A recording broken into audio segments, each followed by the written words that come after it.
Dave Smith here, DJS Photography. Welcome to part 4, the final part of this black and white conversion workflow. Here's our image. You remember that we did some very minor additional tweaking to the sky area and to those scalloped mountains. The hills in the bottom left, right at the foreground, and those mid-ground hills we were pretty pleased with from the initial conversion, so we left those alone. We had a little go at those rampaging clouds, but we didn't like what we did with that, so we reverted back to the initial conversion, which was pretty good. And here's the image in front of us as it is. I've deleted all of the channel masks because they take up so much room when you come to save this TIFF, and I've merged the layers. We had something like 12 layers, I think. We've merged those out, so we're just left now with this background layer. Not very much left to do here. All I'm going to do is a little technique that I like to use right at the very end of my processing. Before we get into that, I do want to just say something about noise reduction. You'll notice that we haven't done any, and I don't intend to either.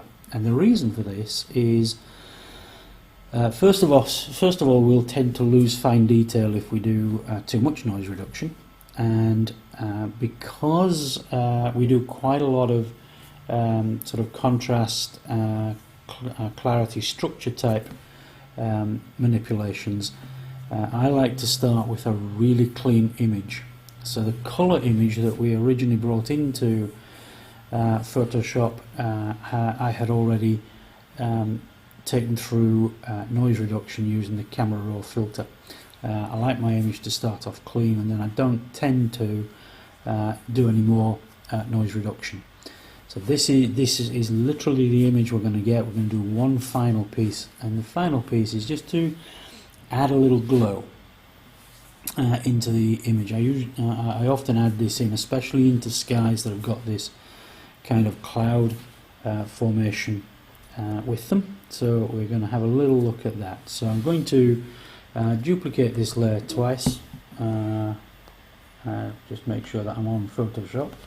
I've just loaded up the screen recorder, which I think you might have just seen. So two copies. I'm going to turn this top copy off. You'll see what that's for in a minute. I'm going to select this one, and we're going to go to Filter, Blur, Gaussian Blur, and you see I've got a pretty big radius here, 24.7. Anything sort of, I don't know, between around 10, that's definitely not enough, 10 and about 20-ish tends to be okay. I'm going to wind it up a little more. Yeah, 30 is probably yeah, we'll keep it roughly where it was, 26-ish, 27, something like that. You want to be able to see the details, but not very much.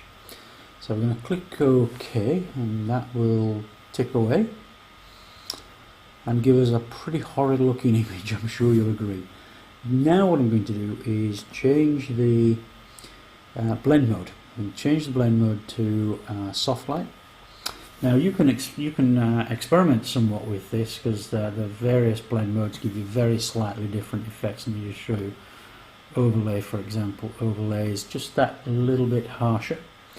If we try hard light, not very much different from overlay, but soft light just is a little bit between those two.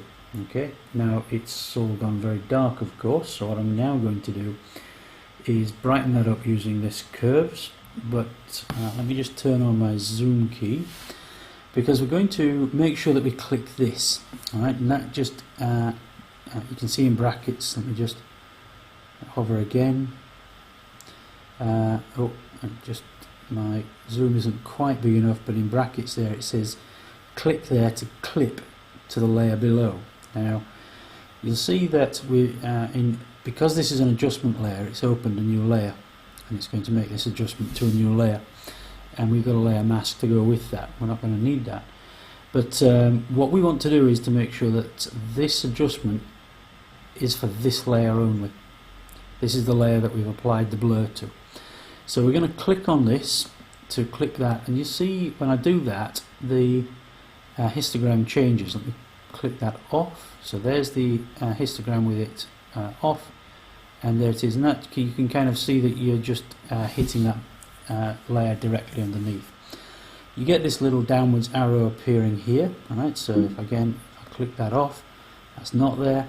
Click it on, and it is there. So you can see that that's pointing down to that layer. It's clicked to that layer.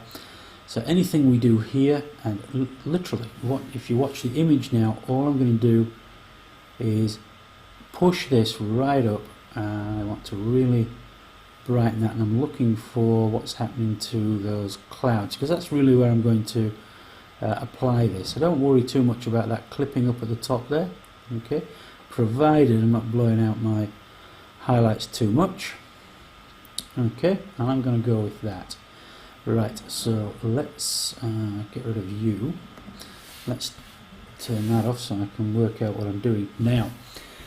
This is the nifty bit. We're going to come back to this layer here. We're going to turn this layer on. I'm going to put a layer mask on, and I'm going to choose brush.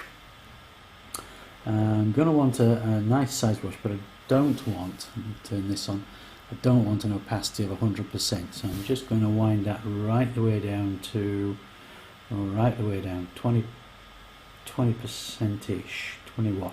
Okay, that'll do us. Let's get rid of that.